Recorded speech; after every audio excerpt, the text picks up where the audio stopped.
খয়রাশোল ব্লকের জামালপুর গ্রামে নদীর বালির টাকা ভাগাভাগিকে কেন্দ্র করে দুই গোষ্ঠীর সংঘর্ষে ব্যাপক বোমাবাজির ঘটনায় তীব্র চাঞ্চল্য ছড়িয়েছে। ঘটনায় তৃণমূল নেতা স্বপন সেন সহ ৮ থেকে ৯ জন গ্রেপ্তার হয়েছে। স্বপন সেন একসময় খয়রাশোল ব্লকের দাপুটে তৃণমূল নেতা ছিলেন এবং হযরতপুর অঞ্চলে তৃণমূল সভাপতি পদে ছিলেন। অশান্তির জেরে কাকরতলা থানার ওসি পূর্ণেন্দু বিকাশ দাসকে ক্লোজ করা হয়েছে। তার জায়গায় দায়িত্ব পেয়েছে দুবরাজপুরের সিআই সুভাষিস হালদার। অভিযুক্তদের ধরতে তল্লাশি চলছে। এলাকা জুড়ে কড়া পুলিশি নজরদারি রয়েছে। ধৃত শেখ আনারুল হক ওরফে হারাধন ও শেখ আবু বাক্কার ওরফে গুলজারকে দুদিনের পুলিশ হেফাজতে পাঠিয়েছে দুবরাজপুর আদালত। বাকিদের জেল হেফাজতে নির্দেশ দেওয়া হয়েছে। আদালতে নিয়ে যাওয়ার সময় স্বপন সেন বলেন, দীর্ঘদিন দলের ভালো কাজ করেছি, আজ তার ফল পাচ্ছি, হাসতে হাসতে আদালতে যাব। সেখানে প্রথম সেন সে অ্যারেস্ট হয়েছে। বলছে যে দলের দুঃসময়ে ছিলাম, যখন একের পর এক ব্লক সভাপতি শুরু হয়েছে তখনও দলটা পেয়ে এটাই প্রাপ্য ছিল।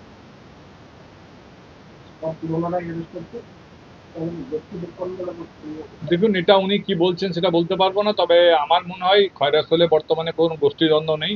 সবাই এক জায়গায় এসে বিগত নির্বাচন করেছে এবং এখনো একযোগেই কাজ করছে। মমতা বন্দ্যোপাধ্যায় যে উন্নয়নের কর্মসূচি, সেই কর্মসূচিতে সবাই সামিল হয়ে গোটা খয়রাশোল জুড়ে সংগঠনটাকে একটা শক্ত ভিতরের উপর দাঁড় করিয়েছে। কাজেই ওই গোষ্ঠী কন্দলের কোনো ব্যাপার নয়। থাকে বালির ট্রাকের কাছ থেকে টাকা দেওয়ার ব্যাপার, সেখানে পরিষ্কার মুখ্যমন্ত্রী থেকে শুরু করে জেলা সভাপতি সবাই বলেছেন যে বেআইনি কিছু কাজ করলে, দল বিরোধী কিছু কাজ করলে কেউ রিয়াদ পাবে না, সে দলের যে কোনো পোস্টেই থাকুক বা যে কোনো দলের হোক না কেন। সেই মতন প্রশাসন ব্যবস্থা নিয়েছে, তাতে তদন্ত করে দেখা হবে কে দোষী কে নির্দোষী। দেখুন, এটা বলতে পারবো না কে কি কাজ করে কি কি না করে। এখন পুলিশ তদন্ত করছে, এটা সাবজুডিস ম্যাটার। যতক্ষণ না তদন্ত শেষ হয় ততক্ষণ ব্যাপারে কিছু মন্তব্য করা ঠিক না।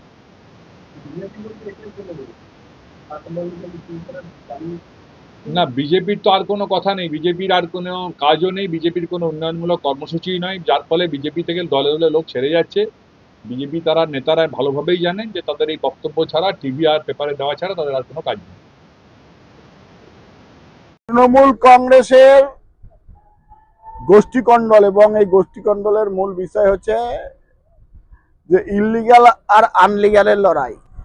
ঠিক আছে, কে কি করবে সেটা তো গতকাল থেকেই চলছে। আনলিগাল ঘাট চলছে, আমাদের নেতা এখানে বলল। তাহলে ঘাট কারা চালাচ্ছিল আর পুলিশকে কি নির্দেশ দেওয়া হয়েছে? ওখানে স্বপনবাবু বলেই দিয়েছেন। স্বপনবাবু ভাইজানের হাত ধরেছিলেন। ভাইজান বাই বাই, বীরভূম জেলায় এখন দাদা আসছে, তাই রাস্তা ফাঁকা করতে হবে। স্বাভাবিকভাবেই এই ঘটনা গোষ্ঠীকণ্ডল, সেটা তো স্বপনবাবু স্বীকার করছেন। তৃণমূল কংগ্রেসের বদান্যতায় বম বারুদ বন্দুকের জেলায় পরিণত হয়েছে। মুখ্যমন্ত্রী মমতা ব্যানার্জি বলেছিলেন বীরভূম থেকে বোম বারুদ বন্দুক উদ্ধার করতে হবে, কিন্তু উদ্ধার করতে গিয়ে দেখা যাচ্ছে যে বোম বিস্ফোরণ হচ্ছে, যে মারছে সেও তৃণমূল, যে মার খাচ্ছে সেই তৃণমূল। তাহলে পশ্চিমবাংলার প্রশাসন কি করছে? এই যারা ঘটনায় যারা মার খেলো এবং মার দিল, তাদের দুই পক্ষকে গ্রেপ্তার করতে হবে এবং যেখান থেকে বম আসছে, যাদের কাছে বম থাকছে, তাদের সকলকে গ্রেপ্তার করতে হবে। বালি, পাথর, কয়লা এর যে রাজনীতি বীরভূমে চলছে, এটা বন্ধ করতে হবে। তিনি তো বলেছিলেন ইললিগাল না আনলিগাল, একটা কি বললেন? তো সেটার জন্য তো চলছে লড়াই।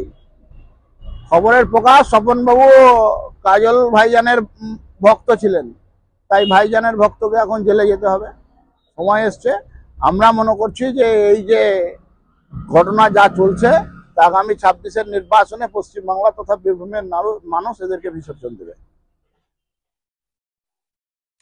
প্রথম বিষয় হচ্ছে যে এটা একদম ওদের তৃণমূল কংগ্রেসের ওপরের স্তর থেকে, ওপরের নির্দেশে লুটের বকরার লড়াই চলছে। লুটের বকরার লড়াইয়ে যে জিতবে আগামী দিনে সে নেতা হবে, যাতে মমতা ব্যানার্জির ওখানে লুটের ভাগ সব থেকে যে বেশি পাঠাতে পারবে তিনি নেতা হবেন। এটা তো নিজেরা অন্য কোনো আদর্শ মতাদর্শগত পার্থক্য থেকে করছে না, একদম লুটের বকরা নিয়েই লড়াই হচ্ছে এবং গোটা জেলা জুড়ে হচ্ছে। এটা শুধু খয়রাশোলে হচ্ছে এরকম না, নানুরে হচ্ছে, খয়রাশোলে হচ্ছে এবং আগামী দিনে আরো বিভৎস আকার নেবে। কারণ এই বকরার লড়াইয়ে যে জিতবে সে আগামী দিনে সব টাকা পয়সার মালিক হবে। সুতরাং এই লড়াই ওপর থেকে লাগানো হচ্ছে। এটা হচ্ছে নির্বাচনের আগে তাদের, আমরা যে প্রত্যেকটা দল যেমন নির্বাচনের আগে একটা প্রস্তুতি নেয়, এটা হচ্ছে ওদের দলের প্রস্তুতির একটা বিষয়।